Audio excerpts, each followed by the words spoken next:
Assalamualaikum warahmatullahi wabarakatuh. Perkenalkan, nama saya Dinda Fitra Nazila dengan NIM 22821101333 dari kelas Perbankan Syariah E semester 5. Di sini saya akan menyampaikan materi mengenai laporan arus kas. Baik, tanpa berlama-lama langsung saja ke materinya. Yang pertama yang akan saya bahas itu definisi laporan arus kas. Apa sih laporan arus kas itu?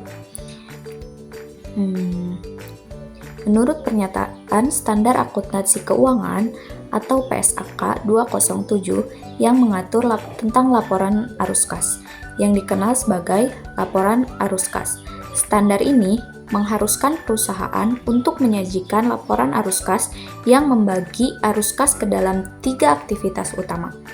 Menurut Heru Maruta, dalam jurnalnya di tahun 2017, laporan arus kas merupakan laporan yang memberikan informasi keluar dan masuknya kas dalam suatu perusahaan yang disebabkan oleh adanya aktivitas operasi, investasi, dan pendanaan. Laporan arus kas biasanya dibuat dalam bentuk anggaran dan realisasi. Aktivitas operasi meliputi transaksi-transaksi yang tergolong sebagai penentu besar laba atau rugi bersih. Nah, selanjutnya kita ke jenis-jenis laporan arus kas. Ada 3 jenis laporan arus kas. Yang pertama, aktivitas operasional. Arus kas dari kegiatan utama perusahaan seperti penerimaan dari penjualan barang dan jasa, serta pembayaran kepada pemasok dan karyawan. Yang kedua, aktivitas investasi. Arus kas yang terkait dengan akuisisi dan pelepasan aset tetap, investasi jangka panjang, dan pinjaman kepada pihak lain. Yang ketiga, aktivitas pendanaan. Arus kas dari transaksi dengan pemilik dan kreditur termasuk penerbitan saham, pinjaman, dan pembayaran utang. Selanjutnya, manfaat laporan arus kas. Yang pertama itu lebih mudah dalam menilai kemampuan entitas perusahaan. Yang kedua, menilai kemampuan entitas dividen dengan akurat. Yang ketiga, melindungi transaksi investasi dan pendanaan kas dengan baik. Dan yang keempat, memberikan keterangan tentang angka laba bersih dan kas bersih. Nah, selanjutnya, tujuan laporan arus kas. Tujuan utama dari penyusunan laporan arus kas itu untuk menyediakan informasi yang relevan mengenai arus kas masuk dan keluar selama periode tertentu. Nah, selanjutnya ini cara penyusunan laporan arus kas. Ada informasi yang diperlukan untuk menyusun laporan arus kas, umumnya diperoleh dari sumber-sumber sebagai berikut. Yang pertama, neraca komparatif.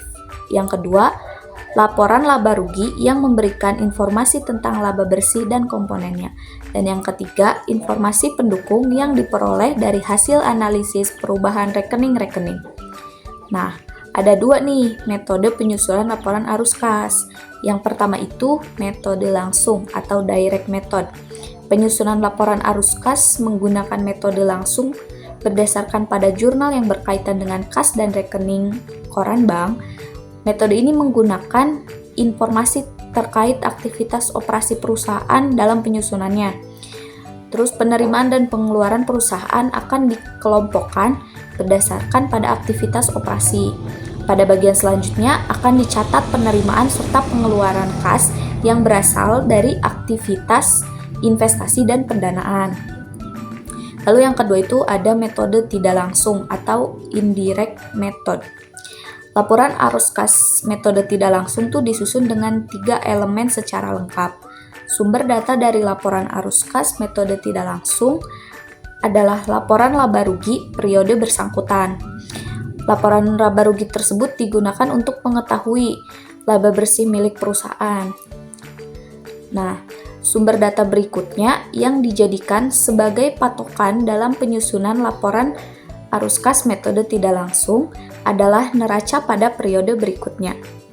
Penyusunan arus kas tersebut dilakukan dengan membandingkan neraca dan laporan laba rugi. Kegunaan dari perbandingan data antara laporan laba rugi terkini dan neraca periode berikutnya digunakan untuk memantau pergerakan instrumen yang berkaitan dengan kas. Perusahaan juga bisa mengetahui tingkat kenaikan instrumen yang berhubungan dengan kas. Nah, ini materi yang terakhir itu pentingnya laporan arus kas bagi perusahaan. Kenapa sih laporan arus kas itu penting bagi perusahaan? Jadi, laporan arus kas itu penting karena memberikan gambaran tentang kesehatan keuangan dan kemampuan operasional. Ini tuh berfungsi sebagai indikator finansial, dasar pengambilan keputusan strategis, dan membantu memahami laba bersih. Mungkin cukup sekian yang bisa saya sampaikan, kurang dan lebihnya mohon maaf. Wassalamualaikum warahmatullahi wabarakatuh.